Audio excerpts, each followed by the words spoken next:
Adriana, and today I'd like to talk about Children of Blood and Bone by Tomi Adeyemi. Today I am filming this video in a crisp white shirt to remind you all how incredibly white I am and how my reviewing this novel will really bring nothing to the discourse about this book or the series as a whole, but... How about I do anyway? That clip came from an incredible video called History of Japan. That's kind of a tangent, but if you haven't seen it, you should go see it. I'll link it down in the description below. But anyways, getting back to the book. First off, I just want to say that this is a fantastic book. It totally stands alone apart from the rest of its context. And I think everybody should go out and read it. So, like I said, it's an incredible book standalone, but I think it's improved even more by the context of the author and her story. She was 24 years old when she wrote this, which I think is incredible to be able to be that young and write such a thoughtful and deep and character-driven novel.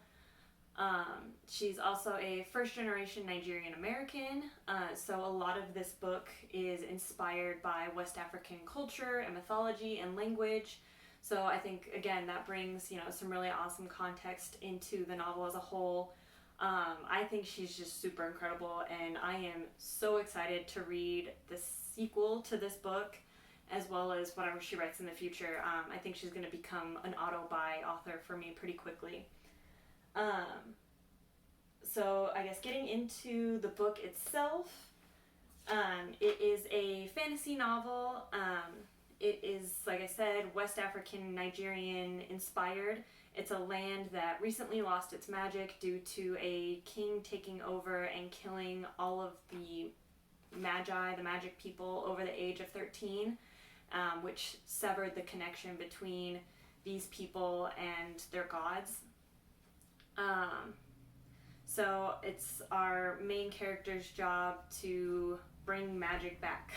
So it's kind of a typical MacGuffin story. She needs to go find some stuff, she needs to do the thing to make the magic come back. But I think it was a really good plot to have, especially for this first novel, because it's such a familiar plot that you don't have to spend too much time really delving into that. Like, she has to get the thing, she has to use the thing.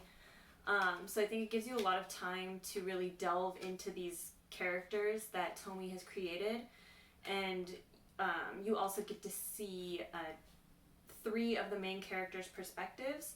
So we have our main character, Zaylee. She's the one who's in charge of bringing magic back. You have Amari, who is the king's daughter, and we get to see her kind of struggle with the evil deeds her father has done. And then we have her brother Enan, who we get to see a somewhat more similar struggle as he goes through the story. So I think that's probably all I have for the non-spoiler part of this review. If you haven't read this, which I don't know how you haven't, it's like a super popular book, and I'm a little embarrassed it took me this long to read it, but I finally found it. It's okay. I read it. It's great, and I'm going to read the second one soon. But if you haven't read it yet, definitely go out and get it. That's all I got to say for the non-spoilers. So moving on to spoilers.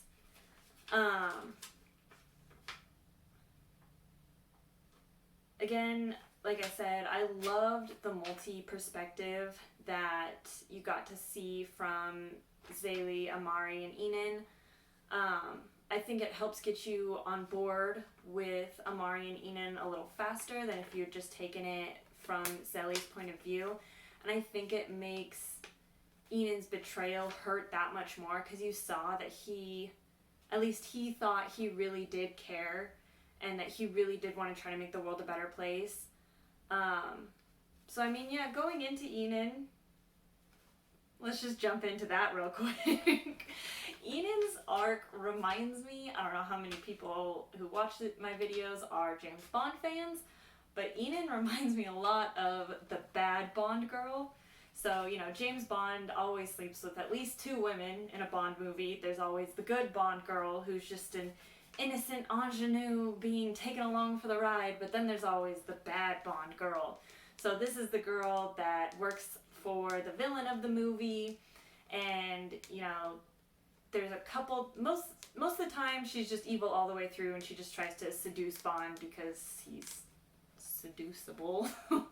And she's just evil, doing her evil thing. But then there are some times when James Bond's penis actually wins over the Bond girl, and then she's gonna join the good side, and she's gonna be a good girl now, and then she gets roped back into the evil guy at the last minute and betrays Bond.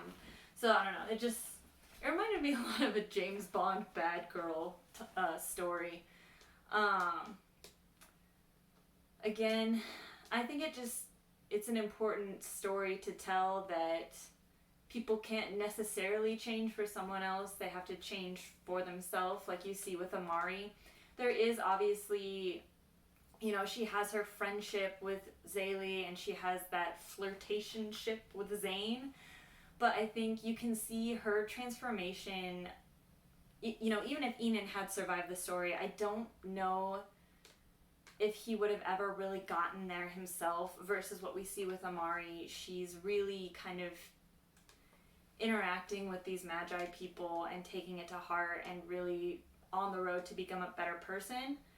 And I think we can kind of see that in some of her lines. I mean, she has, you know, her kind of epiphany that she was sipping tea while people died, and she knew it was wrong the whole time, but was just kind of caught in this place of privilege where she didn't really know what to do. And I just think this is a really important story for the times we are in, and I'm really glad I read it. I'm really glad that Tomi is continuing on this story, and I hope that she can continue using her amazing skill as a writer to keep, you know, entertaining people, but also educating them beneath the surface. I'm excited to see this film as a movie. I hope they don't mess it up too bad. I guess the only other real note I have is again, this is just crediting to Tomi and her skill as a writer, but the action scenes were so clear and so much fun to read. I mean, especially with the way that, you know, Zaylee is such a,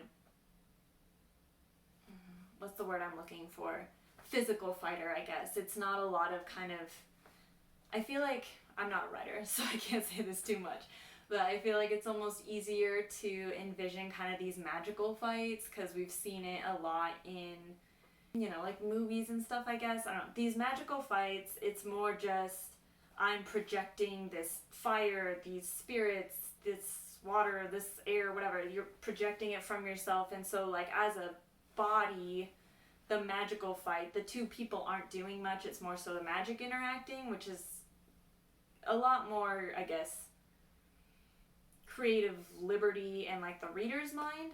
But when you actually have these physical fights of Zaylee with the staff, or fighting hand-to-hand combat, I think it's a lot more difficult to really convey that in a way that makes sense to a reader, and I think Tomi did an excellent job.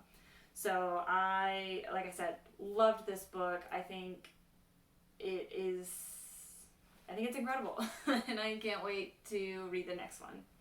I actually have already borrowed the next one from my library. All thanks to the books at my local library. So I will be starting that as soon as I finish the book I'm currently reading, and I will probably be doing a review on that one too. Look forward to that video, and thanks for watching.